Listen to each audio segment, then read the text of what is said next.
here. I said it was moved. Good. They tell me they can hear me. But I'm sorry. That's okay. I just pulled up and was like, Yeah, no, I know I did because I Thanks for revised coming, it over and over. even though the temperature gauge is reading above comfortable. So I appreciate everybody coming out anyways. It's important that we keep doing these and keep getting to know who the candidates are so that we're fully informed so that we can actually be effective in our voting and be responsible with doing that. So same format as always. There'll be an introduction. We'll do our question and answer. We're going to stop right at 6:30. If you want to visit for a little bit, that's fine. So that we have about 30 minutes to change out so that Tom can finish up and go, and Mr. Bird will be showing up and he can get started too. So that way we can get everybody in one evening. Okay? So I'm going to open us in prayer and then we'll get started. Tom's going to introduce himself and give all his details about whether he's Dr. Tom or Dr. Bennett or Mr. Tom, Dr. Bennett, or however that works. He's going to explain that to us. We got some goodies here, yes. and also there's some water bottles in the cooler there, along with some iced tea. And Feel free. Like we've always said, this is just like if we were all at at one of our house. So just, the bathrooms are open. Just comfortably, if you need to get up and get a snack, go ahead. Okay, just relax and we'll get to know Tom and we'll know how to vote. Okay? Father, we thank you so much for the freedom to be able to be involved in our elections and to be a part of that process. Please equip us so that we are responsible and effective in doing so. And we ask that you would help Tom to speak so that he can clearly deliver the information that he needs to give and give us discernment to know what to do with that information. And thank you for this evening and the cool of the shade. We appreciate your design. It's in Jesus' name we pray. Amen. Amen. Yeah. Tom, give it a go. Thanks, Shannon. You're welcome. I grew up, as we were getting started here, the comparisons, the history about coming from Iowa came out here, and my little hometown in Iowa was Columbus Junction, which had a park called Chautauqua Park. And Chautauqua was an old way to get people together like this and have somebody come in and speak. Back in Columbus Junction, they had Stephen Douglas, came through way back when. I mean, this is history way in some of these famous speakers, William Jennings Bryan came through several times, and all these folks would come through. But it died off because nobody come anymore. And it's truly sad because it's from the clash of differing ideas that you get the spark of truth. That's a spiritual statement God studying as much as I have here and stuff. I just sort of stuck with me all this time. Anyhow, my name's Tom Bennett. I'm a physician. I guess start off the way I introduced myself in court. I'm a physician, a pathologist, and a forensic pathologist. I got my MD from the University of Iowa way back in 1978.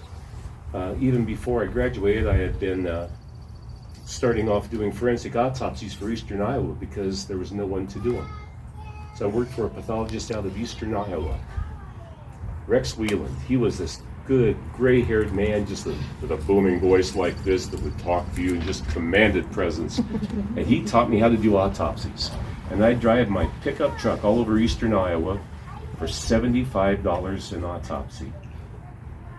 And back then, that was big money. I was broke, and I had 2 little boys at that time. I wound up with 4. So you need to have something to keep the funds coming in. Since that time, I've done a few more cases. In my 46 years, I've done over 13,000 forensic autopsies. I have signed tens of thousands of death certificates. I have testified in federal and state courts in probably 44 states now, plus overseas in Albania, Liberia, Nigeria, Canada, but you don't count that as overseas. But I've gotten around a few places because there's so few of us. There are only about 300 forensic pathologists in the U.S. that are board certified, which comes up because Wyoming law is pretty clear that to do a forensic autopsy for the coroners, you need to be a board certified forensic pathologist. I'm the only one in Wyoming that's active. I mean, there's only 300 in the country, and we only have 500,000 people, so But we have a lot of miles in between cases, I can guarantee. My truck averages about 70,000 miles a year. It never cools off. It just is constantly going. I have been in this part of the country for a quarter century. Came to Montana first in Billings, worked up there at St. Vincent for about 18 years, then moved down to Wyoming when the decision was that either I become an employee of the state or I stay independent, and I like independence. So the independence gives me the ability to work with defense and prosecution, families, lawyers, whoever.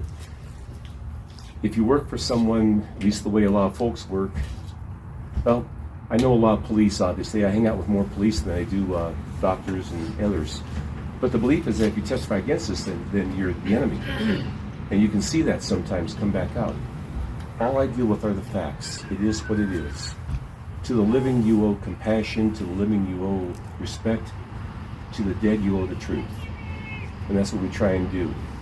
Doing the forensic autopsies is something that I'm, like I say, experienced in. I think there's only one or two guys in the country who have done more autopsies who are still active. Because, as you can see, I'm old. I have a picture on my CV that was about 15 years ago, and I didn't have quite as much white hair. I had more hair, but it's a little bit whiter now and stuff, and I suppose I should probably update that picture. Running for coroner. The job of the coroner, why now? I've been working with the coroners across Wyoming, Montana, all the adjacent states. I even served South Dakota a little bit, Idaho a little bit, Colorado as they need it, Nebraska as they need it, because there are so few of us. When I work across here with the coroners, my goal is to work with them in their investigation. They will talk to the families, they talk to the police, they gather all the information. I add the medical part, and then with the medical part, we're able to then rule on the cause and manner of death, and that's the goal. The statutes of Wyoming are very clear what we're supposed to rule on. Who, where, and by what means did that person die? Now, I boil it down otherwise. Who, what, when, where, why, and how. Remember those old things we had back in our journalism class in high school? Who are they? Scientifically identified. That's just one part of it, though. What happened? What is the cause of death? And it's not cardiac arrest. The heart stops when everybody dies. It's what disease or injury led to their demise. What started the process that ultimately led to their demise. I bring that up because studies all over the country. One just came out recently from Johns Hopkins, which is in Baltimore, the big medical center. They showed that clinicians who have been treating the patient, who will have the radiology, have all the other things available, when they rule on the cause of death, they're wrong 41% of the time, which means death certificates are goofy. In Iowa, there was a study back when I was in med school, and they saw from the death certificates across Iowa that Iowa had the highest death rate from heart attacks of any state in the country. They were so upset by that they couldn't stand that at all. So by golly, let's get healthy, Iowans. So they did another study 3 years later. And then, based upon death certificates, Iowa had the lowest rate of death by heart disease in the country. So the conclusion was Iowa cured heart disease in 3 years. Trust me, us Iowans did not lose any weight in those 3 years. We did not clean up our habits. We did not cut out butter or anything else. We ate tons. Because there's lies, damn lies, and statistics. You know that old rule. Where does a person die? When do they die? How do they die? The circumstances. All doctors depend upon signs and symptoms. A sign is what I do by testing you, examining you, looking at you. A symptom is what you tell me you have. Or I hear from your family members that that's a symptom. You come from that to make a diagnosis. Other doctors go on to treat. The forensic pathologist comes back to explain what caused those signs and symptoms. And that's we're the one specialty that does that, which is very handy. When I see, for example, I'll be testifying in West Plains, Missouri, Wednesday of this next week. And it's on a case where a guy walked in on his wife with another man in the bedroom.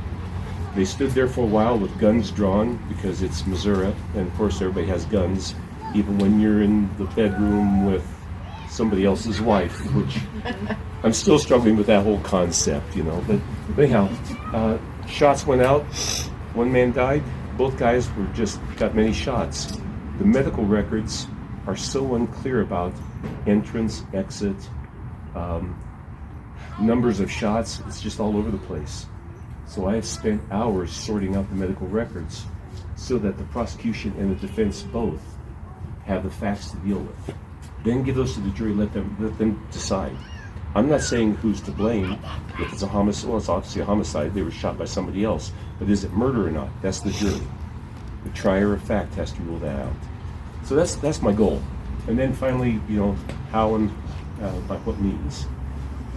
Hopefully we can get this going. When I came here 25 years ago, the majority of funeral directors, or the majority of coroners, were funeral directors. Fremont County had a gentleman who was not a funeral director, and as far as I think we counted up, Natrona County had a pathologist, hospital pathologist, but he was not a forensic pathologist. He just liked forensics. Everybody else was a funeral director. Gradually, over the last 20 plus years, they've gotten away from that. And now Sheridan County is transitioning from funeral home-based coroner system to now being a freestanding coroner system. The reason for that, we're growing. There are only about 4 or 5 counties left in Wyoming that aren't switched over already. We're the biggest county to not make the switch yet, but we're going to. The commissioners have, we have plans, we're going to break ground and build a new coroner's office. It's going to have room in there to have people come in and watch and learn.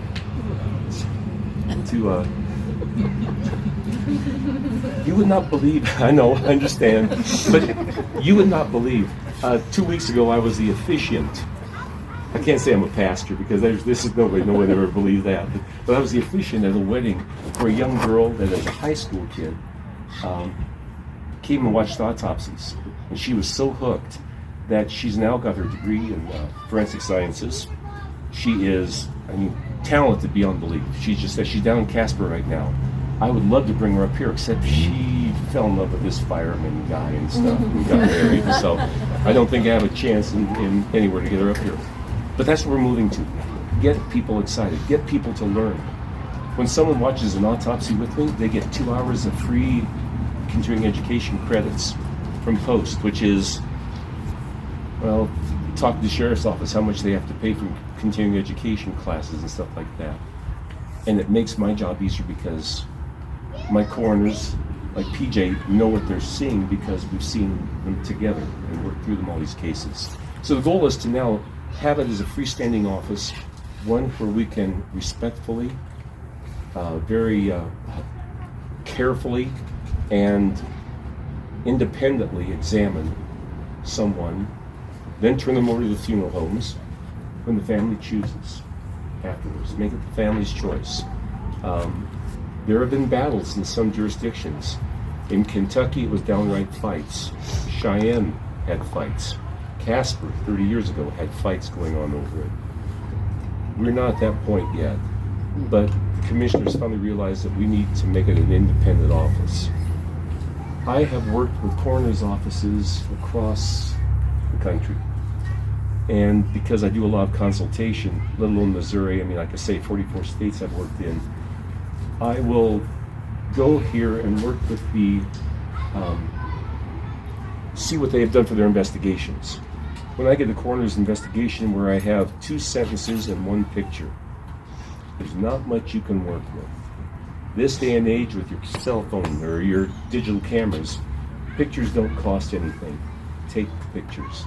It protects the families later on.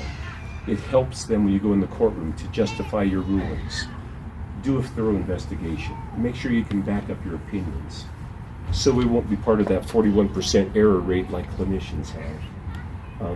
So yeah, that's my goal. And I'd like to get it going here in Sheridan. Hopefully we'll have the office. They were hoping, Renee thought we might have it by January 1st. Nothing is built that fast anymore. No. So, but hopefully within the next year we'll have an office that will be something to be proud of, right down by the sheriff's office. Law enforcement come over and assist and attend. EMS, right there by us, come over and assist and attend. Please. Yeah. I'm wondering, why is the coroner's position an elected position? We've struggled with that. Death is not a democratic process. Why is it elected? Tradition. It was set up long ago when the coroner, over in Bighorn County Basin, Del Atwood, he is retiring now after 42 years as coroner. And he took over from his dad. He took over from his dad. So, it's a long family history. But it's now going to go to someone that's not a funeral director, probably. But way back when, they took whoever could run for it. They thought at that point, though, that death investigation was something, typical old coroner's inquest, not necessarily Wyoming, but in some places. Okay, coroner assumes jurisdiction, pronounces him dead. Okay?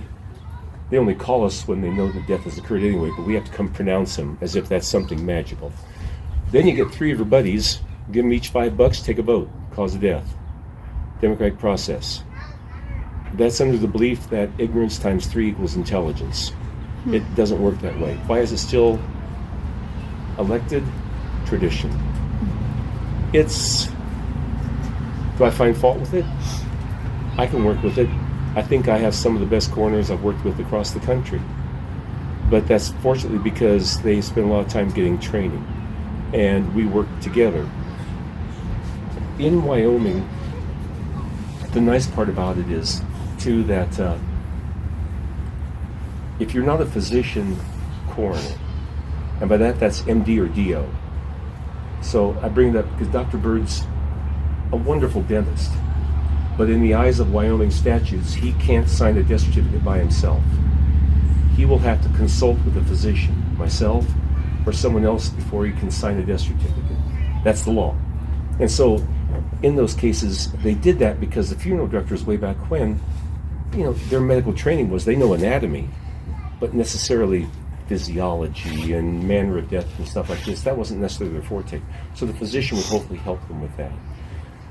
So it was like they would bring in some expertise that way. Why is it still this way?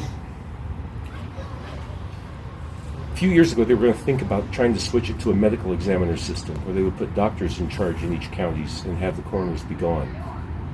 And I argued against that because I've seen nothing worse than a doctor that doesn't care and can't spend enough time to do the investigation that's necessary. I've got some great coroners that will spend hours to investigate a case. They come up with things and it's phenomenal how much time they will spend. They will find out who it is, get me the records, medical records, everything else I need. I can add the medical part afterwards. So I wasn't in favor of that, mostly because I don't think we would have enough physicians in each county to run it. It'd be hard in some counties. Do we need to keep the coroner system the way it is? We fortunately how many years ago did they get the coroner's school in, PJ? About 1982, 3. Yeah, so almost 40 years ago they started making training mandatory at least. So it's 40 hours of education for that. And for the last 2 decades, I've taught. It's 40 hours of education. I was getting about half of those hours to teach burn injuries, cardiovascular deaths, plane crashes, things like this. Giving a lot of those. It's an excellent way to get them trained. But it's a start. To say you can do enough in 40 hours to make up for, I had 4 years of med school, 4 years of residency, and 1 year of fellowship, 9 years of training, and then a lot of experience before I finally got to this point. It takes a long time to get to this point. So it's a start. And at least the thing is we work well together. But I don't know what the option would be for us. But it's something I'm glad you asked. Is there some sort of what kind of authority does a coroner have? A lot. Okay. A lot. Because we've gotten conflicting arguments, or I don't know if arguments is the right word, but conflicting information about whether or not the coroner calls where I'm helping in the defense of a child abuse case, and one from Joliet, Illinois, where I'm helping in the prosecution of a child abuse case. Very similar circumstances, giving them just the facts and the best research we have.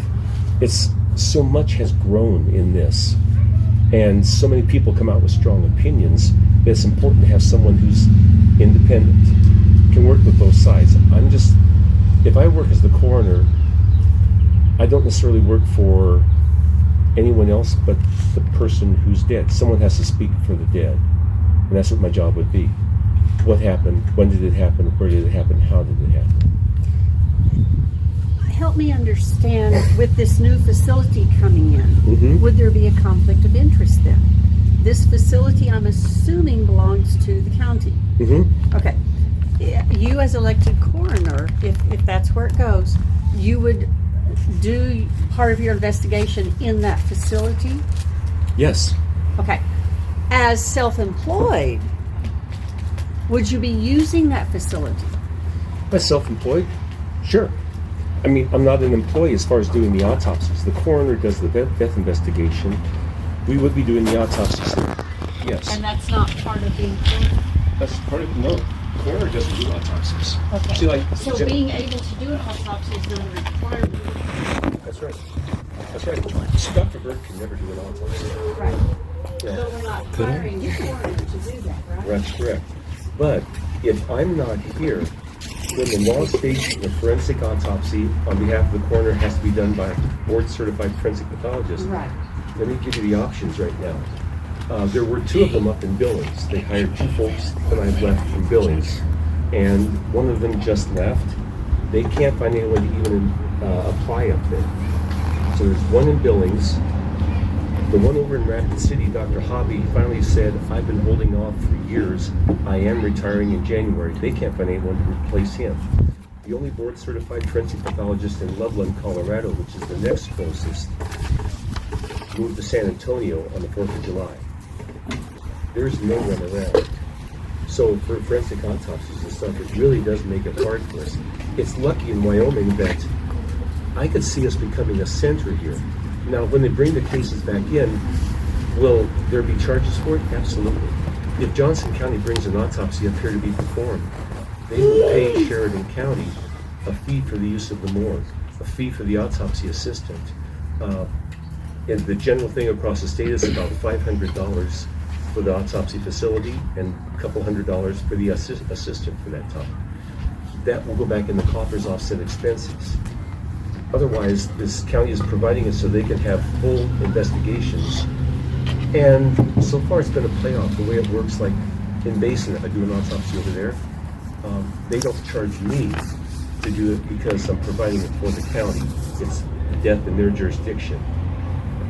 But they also get free education for it. They get the autopsy results fast, things that they benefit. It's never been a problem. But again, I'm an independent contractor. I'm not an employee of the county, I'm a contractor. I'm not an employee of the state, I'm a contractor.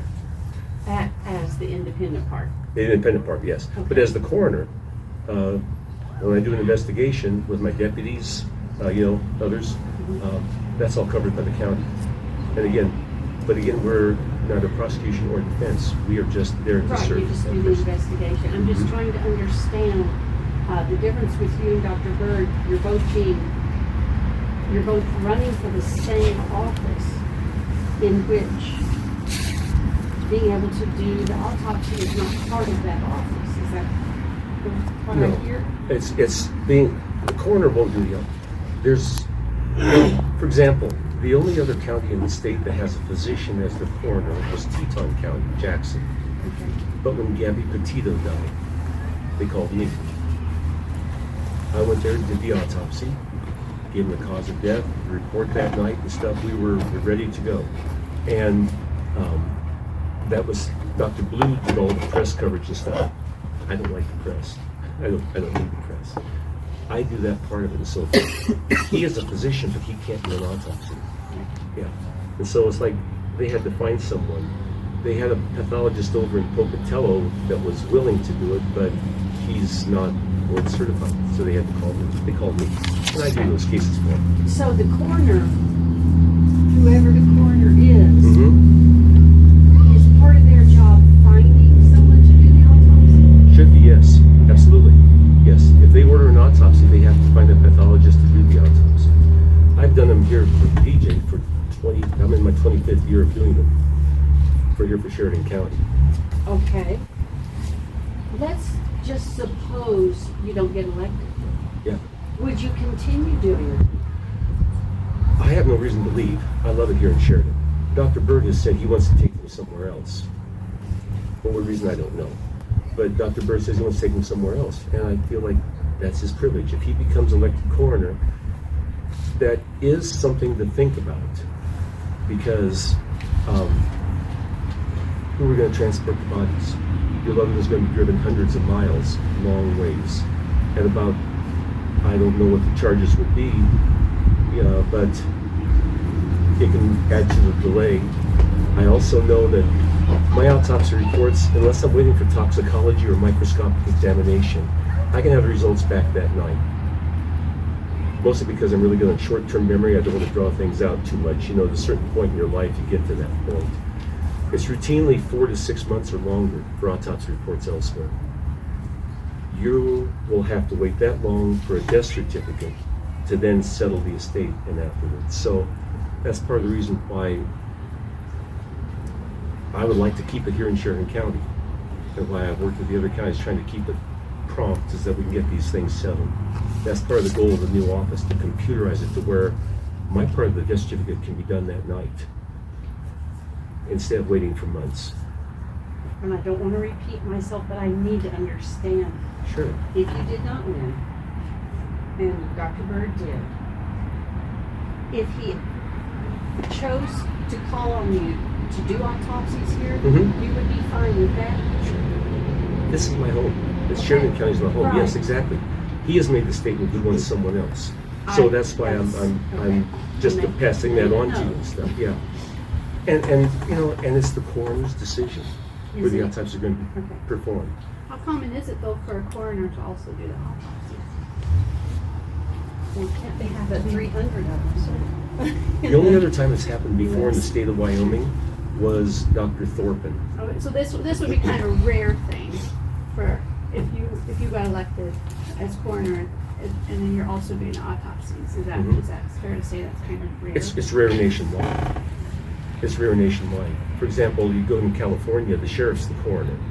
He's not going to do autopsies, and trust me, sheriffs don't even show up for autopsies most of the time.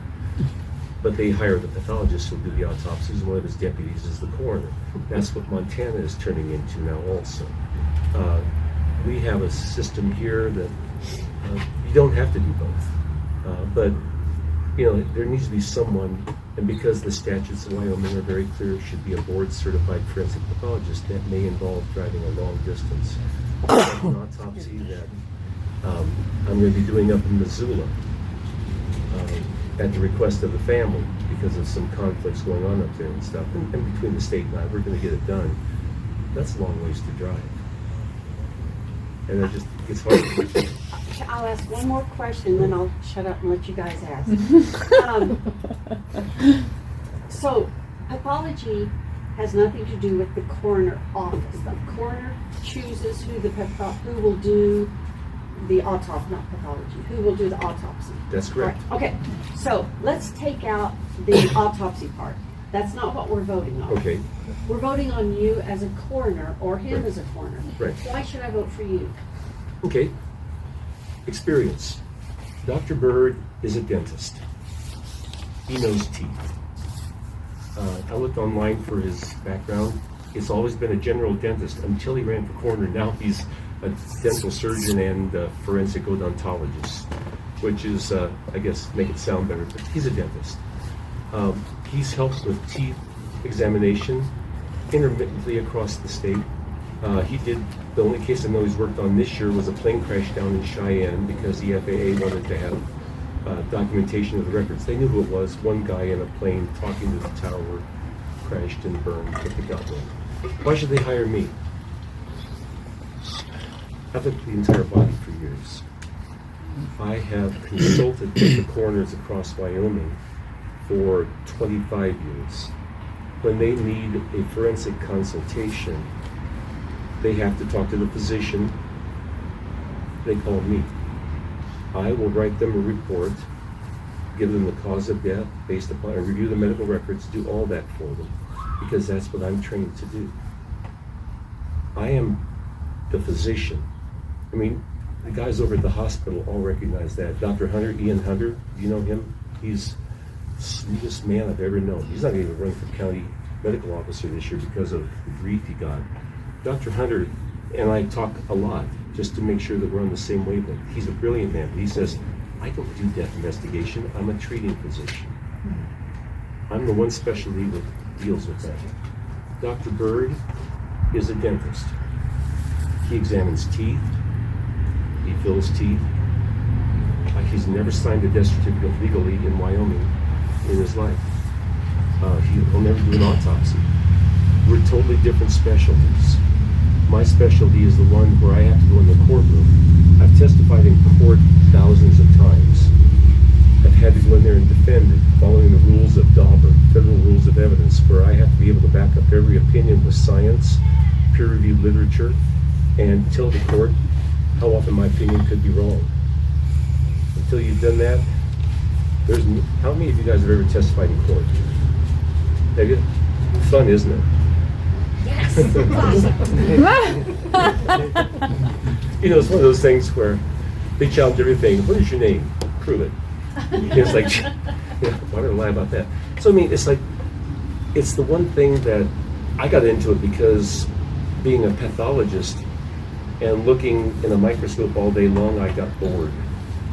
I mean, looking and saying, yes, that's a vasectomy specimen. That gentleman should be shooting blanks now and stuff. And so that bored me. But I tell you, when you have a forensic case and a puzzle and people are wondering what to do, that is fascinating.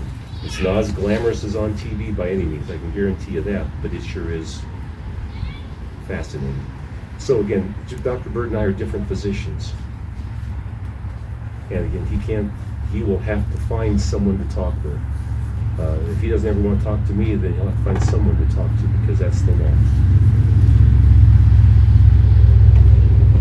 You betcha. Yes, sir. I just want to clarify. So it's an autopsy that you need to be certified for?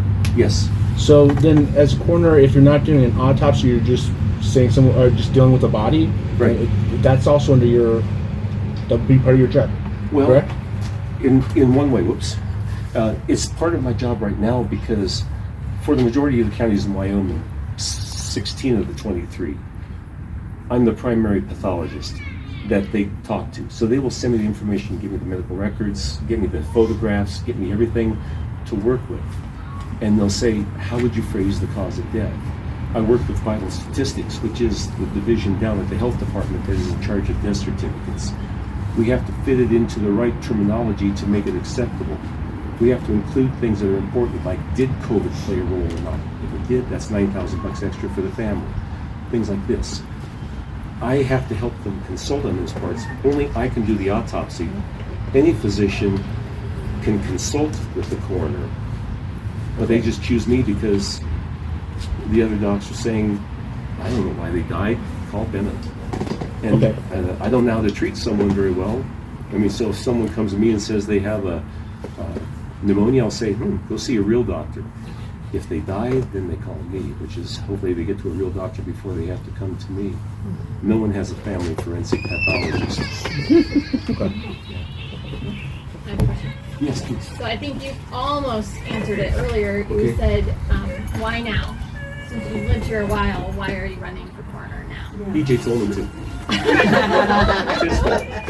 And that is why I'm not running. He's And way we more use him all the qualified. time anyway, so why shouldn't So he be I want the him to coroner? answer. Sorry. And another thing that he hasn't really touched on that he probably should, because he's helped Sheridan County out tremendously.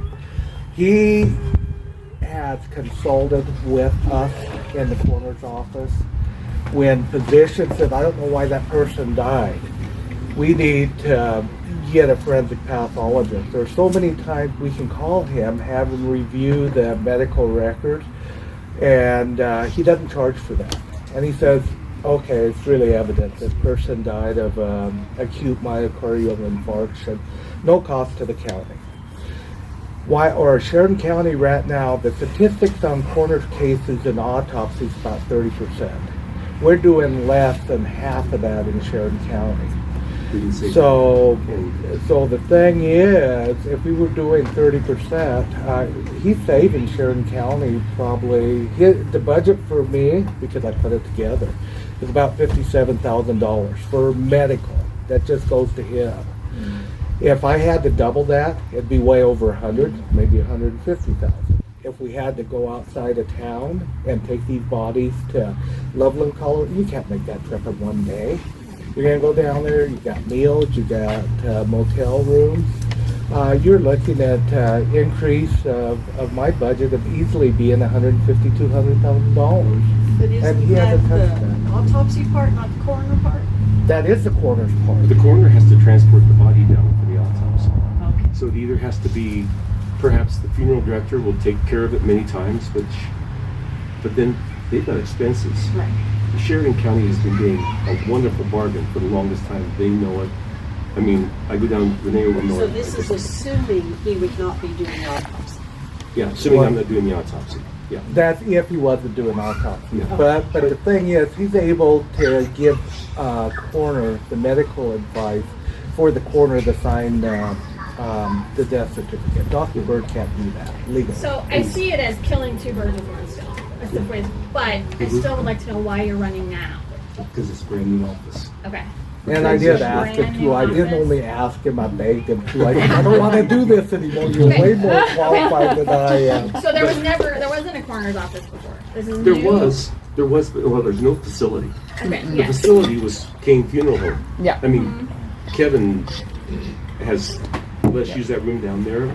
We have had more people down in that basement of the funeral home watching the autopsy between troopers and EMS and nursing students. We're getting all ready to set up a forensic nursing course to go along with the nursing school here at Sheridan College. It's going to be great when the pandemic hits. So we're on hold. But the faculty's been over to watch them. They're ready to go. Why And now? believe me, those nursing students learning anatomy during an autopsy, I've learned so much over the years watching autopsies. Those nursing directors came back and I learned more down here in 2 hours than I did during my nursing school on anatomy. You learn a lot. Well, you cover it all. You go over not just anatomy, but the pathophysiology. What's normal? What's abnormal? Why is it abnormal? Why did it function bad? Why did it die? But why now too? It's a transition time. We're going to go from the funeral home-based system to where we're going to have some investigators to gather this stuff together. We can computerize it.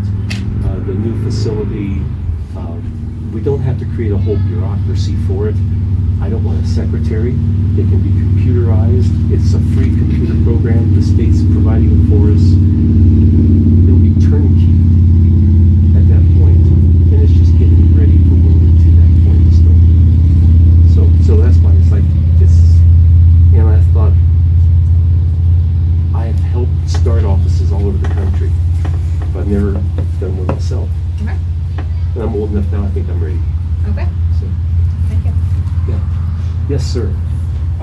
So since you would have to build this facility, because we don't have one already, I'm assuming, how would you plan on getting the funds for it? Good question. They already have the funds. They're taking federal funds that came from COVID.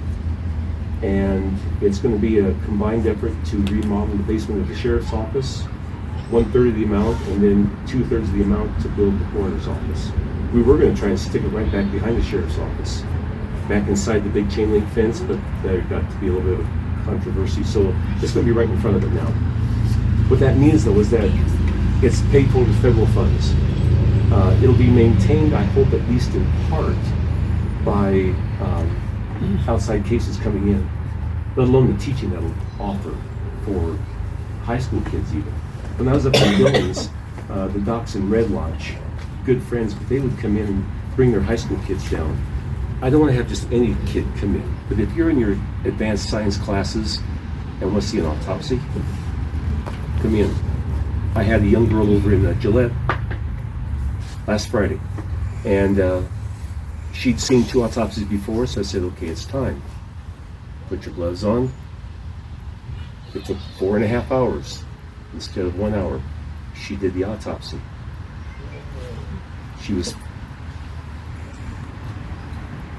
She She's hooked. I got her. She's going to be a forensic pathologist, I know. Okay, so I have a question. Yeah. You say that this facility is going to get federal money, and I know a few people with the COVID, because you mentioned it, you know, if COVID was a contributor, the families get money. Right.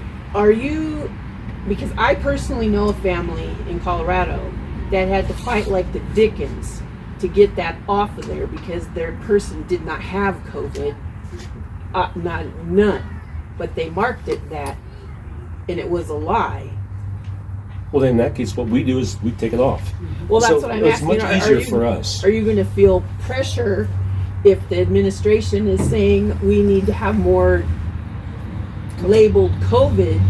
I mean, I've spent my entire career having people saying, you've got to say it this way, because if you don't say it this way, I said, I can't say it that way. That's not what happened. If I can document COVID is there. Earlier when COVID had the beta form, it was, the damage it did to lungs was legendary. The newer forms aren't quite as bad, but they're insidious. We still see COVID. It's out there. It's going to be there a long time. We only put it on if we can document it. And so that's just what it is. But we have the ability in Wyoming to change it. Yeah, and there's one thing I want to add. That was an excellent question, by the way. Yeah. About the how we get, perfect. You should run for office. Anyway, there's the funds that Sheridan County's holding right now have been earmarked. It came in from COVID. Because the government gives you money, they earmark the hell out of it. It can only be used for certain things. And then you have a time period to use it in. And if you can't find something to spend the money on, then you lose it. Mm-hmm. And so actually, the reason that there's more is getting built at this time, it's either you lose it or you spend it. And around our community here, Bighorn County built a brand new office, which we're patterning ours after quite a bit. That was about 4 years ago. Park County, Cody built a new office. Gillette has a good office. This could be a regional office for us here.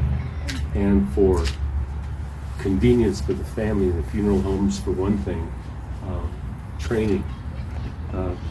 Get a couple classes of science under your belt and come in and watch, and we can, I'll turn you to the dark side. Come join me. Yes, sir. So, I'm not trying to be adversarial. No. You talked about your Googling work for Dr. Bird and the changes. Well, some of us are aware and have read the articles about the history that you've had in Iowa and Montana, and I think that it would be right to give you a chance to tell your side on that and why you were precluded from doing certain things in those states. Well, I've never been precluded. I mean, Well, that was a direct quote from the governor.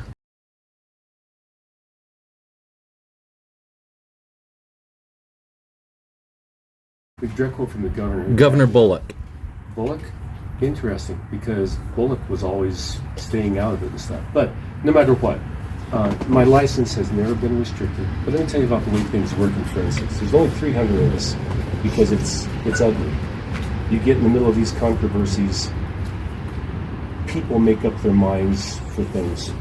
There's a famous quote that I saw first in a case I was working on, Jackson versus Florida. But the judge quoted Benjamin Disraeli, who was a famous British prime minister back in the 1800s. Any new truth, at first it's ridiculed, then it's violently opposed, and then it's universally accepted. Okay? The University of Iowa and I wrote a paper way back in the early 1990s on shaken baby syndrome, which led to a lot of this. It's still controversial, and there's still camps going back on. The two cases I got, one for the defense, one for the prosecution, are now coming to me to review the cases because of lawyers that trust me to work with them. What I said back in 1991 was because pathologists had one set of criteria, radiologists had one set, pediatricians had different sets. They couldn't get around. So we tried to put it all together and use that to try and prove what was going on. It was a new truth that was violently opposed, and I can name many physicians that were beaten up even worse than I was Now, the question, if they're making this attack personal on you, like this, Bullock said that stuff, most of the time Bullock stayed out of this stuff. And Bullock, interesting enough, sometimes what they say behind the scenes and in the paper can be different at times. But anyhow. Well, maybe I can refine the question a little bit to help the direction of the answer is, what would you say to voters who are concerned that the history you've had in those two states may affect future cases or your ability to function as the coroner? That doesn't. The guys that were criticizing me and some of that abuse, they can't even find work now. Dr. Dale is not working. Dr. Case, Mary Case in St. Louis, who was the first one to come out with the criteria that have now been repudiated, has accepted my criteria. She just retired. She sent all of her cases to me. So she's gone from criticizing me to now referring to me. During it all, I didn't want to. My grandma had a great statement. Don't wrestle in the mud with pigs. You both get dirty and the pigs like it. You know? And they got ugly. It's a test to see, can you maintain the professionalism and argue. I consult all over the country still because I enjoy it. Ford Motor Company, if there's a car crash with a fire anywhere in the country, I'm called in. Mitsubishi, Daimler, Mercedes, Bayliner boats. I do this work because they trust me. In fact, you can be called names. That happens a lot. I've defended some cases. I defended tobacco for a while. I've never smoked in my life. I just don't like smoking. But it didn't cause what they thought it did. So I defended that. And a lot of guys have even been kicked out of university settings for doing what I did. I was one of 5 pathologists in the country that would review those cases. Stick to what you believe. That's what I've followed. So will it affect my job as a coroner? Not at all. It'll affect me as far as doing autopsies? Sure hasn't seemed to. I mean, I did 285 last year. I'll probably be more than that this year. Will they still call me names? You know, that stuff you read in the paper, it doesn't even come up in court anymore because it doesn't work. But it's just what they try to do is, and it's a sad comment about the way things work sometimes in the courts. If they don't like your opinion, they demonize you to the point where people will disregard your opinions. And it's been hard work to try and keep to where I'm still very, very busy. But it's hard, and it's just part of the job when you go in, which is again is why there's so few forensic pathologists. Why do that when you can have a job and work in a hospital, wear a white coat, and eat lunch and not drive 70,000 miles a year? I like the challenge. Please. Do you have any faith or religious practice or anything? You know, good question. I do. I grew up as, the problem is I grew up in a country church in Gladwin, Iowa. You've heard of it, haven't you? 8 people. Oh. The Seiler family, where there was 2, the couple, and then they had 3 beautiful daughters, and God, was I in love with Kathy Seiler. She was high school when I was a kindergarten. She was a beautiful woman. Enough of that fantasy. Okay, we'll get past that. Then we had the 3 Taylor brothers, Bounce, Breezy, and Ted. But when Bounce and Ted both died, and then Kathy got married and stuff, the town sort of died, but the church was still there.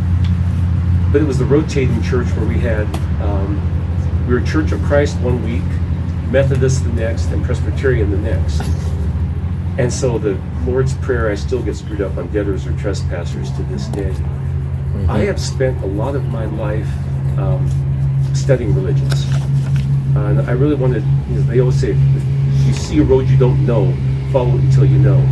So when I was down in Mississippi working, I was Baptist. Loved it down there. It was the coolest church.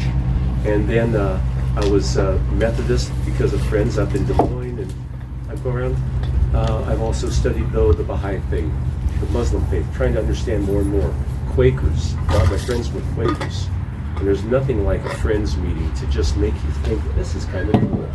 You know, my friend who's a forensic radiologist, he'll never swear to tell the truth because he's Quaker. He will affirm he will tell the truth because he can't swear.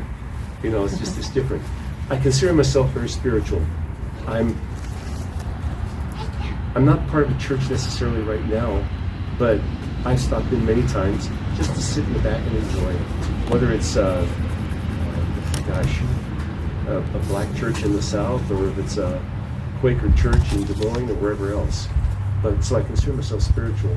One of the best times I ever had though was when I was doing ski patrol in Red Lodge on the mountain there.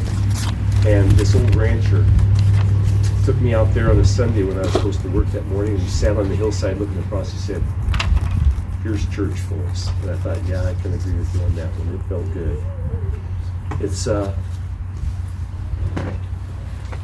It's important to remember that there has to be some spirituality to it, and respect the families as they need. There's some things they need early on.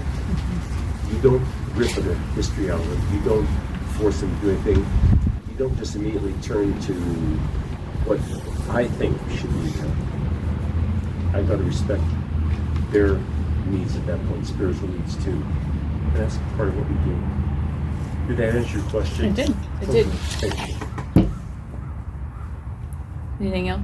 I appreciate that question of yours, Andy, because the stuff in the paper, it doesn't come up in court very often, but it's there.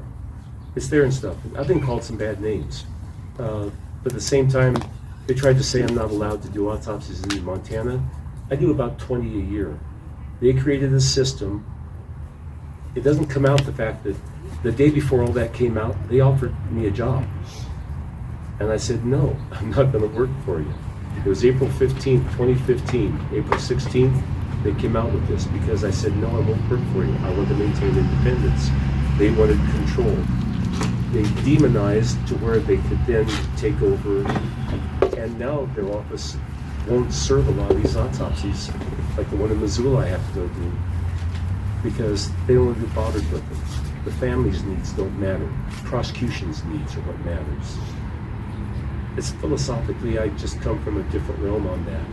And it's unfortunate they felt they had to call names to get to this point. This will be probably our last question unless something else is pressing, and then we can visit a little bit before we have Bird here. But in that, what you were just saying, there's the prosecution, there's the defense, there's the PD or the SO, there's attorneys, district attorney, private attorney, family, opposing family. I mean, could be a lot of people involved in any one case, Like situation. CCP Mill, you're right. Who and how do you prioritize those people, or do you not? And then how do you answer to them? Does that make sense? Like, It does. because they're all going to want something from you. You know. Yeah. So Yeah. how And do it's- you manage all of those people at differing sides? Well, for one thing, as the pathologist, I do the autopsy. I'm in charge of the body at that point to examine them, to give a good cause of death, and answer the who, what, when, where, why, and how. For the other questions, hopefully law enforcement would be there during the autopsy. If it's one of their concerns, they'll be there during the autopsy. I'd like that, because that way, if they have a question, they ask it at that point, we can address it at that point, and maybe they walk out with as much information as possible. For the family, routinely, the coroner over in Gillette and I sit down after every autopsy, call the family, tell them what we have. Here's what we have. Here's the questions I'm still waiting on because of toxicology, perhaps, or whatever. But answer the questions and just give them the time that way. If it's prosecutors or the defense, usually they're not that much into it. I would love to get more lawyers show up with the autopsies, but they just don't want to show up. There's a few that will, but not that many. You answer the questions as they come in, but no case is ever really truly closed. You think the case is closed? No, you'll come back and review it later on if more information comes out.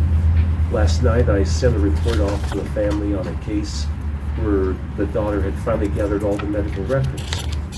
Ones where she's up in Lewistown, Montana, they were convinced he died of atypical pneumonia, and so the coroner said no autopsy. The family wanted one.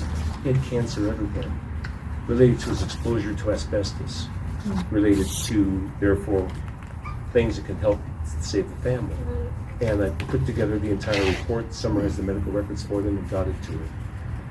You do that, and that's 4 months since I did the autopsy. It took her that long to get the records. You want to just answer the questions. You answer them as they come up. And sometimes I'm answering them at 3 in the morning. You know, it's just what we do. I have just Oh, one. please. And then him tell people. I'm enjoying this, so I just. So, I see your little elephant on your shirt. Uh-huh. So, you're affiliated with the Republican Party, I'm assuming. I am. Okay, so, I'm a very bad Republican, though. Well, so here's my question is, I don't know how recently you've, read the Republican Party platform, and if it's at all recently, or even if it's not recently, but you have an understanding of what the Republican platform stands for, what percentage do you agree with the platform? I don't know if you want to give it a scale, 1 to 10, 10 is 100% everything, you're all for it, that type of thing. I just kind of want to know what range you are. I don't want to appear like I'm dodging the question. I have no idea what the Republican platform even is. Okay. I So mean- it's basically the values of the Republican Party. The fiscal conservatism, social issues, and that, most all of us are really sort of on the same thing. It's where you draw the lines. My belief as far as the politics, though, is it's easier to walk down one side or the other. So, and there's some guys I know that are just very. I walk down the middle of the road, which is a dangerous spot because cars from both ways are aiming at you. Right. Well, You that's know. helpful just to know, and that's kind of what I was getting at is there are kind of the middle of the road, and then some to the right, to the Yeah. left. Well, it's like the case where I'm working on, where the guy walks in on his wife who's in bed and they give her the shots are fired. Okay, I don't care. The social issues of all that stuff, I really don't care. But I know the bullets went here, here, here, and here. So I could walk in there and tell that judge. The last time I was down in West Plains was about 4 months ago. So this will be my second trip down there. The judge, after I finished up, the jury had some questions. Then the judge had me on the stand for an extra hour asking questions because he wanted to know. Then he took me to lunch, which was a hoot because you're sitting there and just talking about stuff. And that to me is not to bias one way or the other because he's one of the most open-minded judges I've ever seen. But I deal in that factual, the scientific part of it and stuff. Do you have other opinions on things like that? Like I say, I'm Republican because it's kind of what you do, and as far as it's a very good one. I'm not a rhino.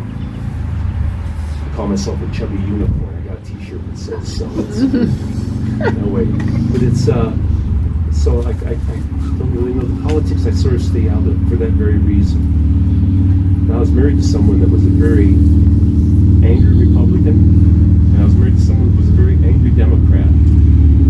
By virtue of being with the extremes, I like the middle a lot better. I think I might live longer. Okay, we're gonna be done. Okay. Thank you so much, Tom.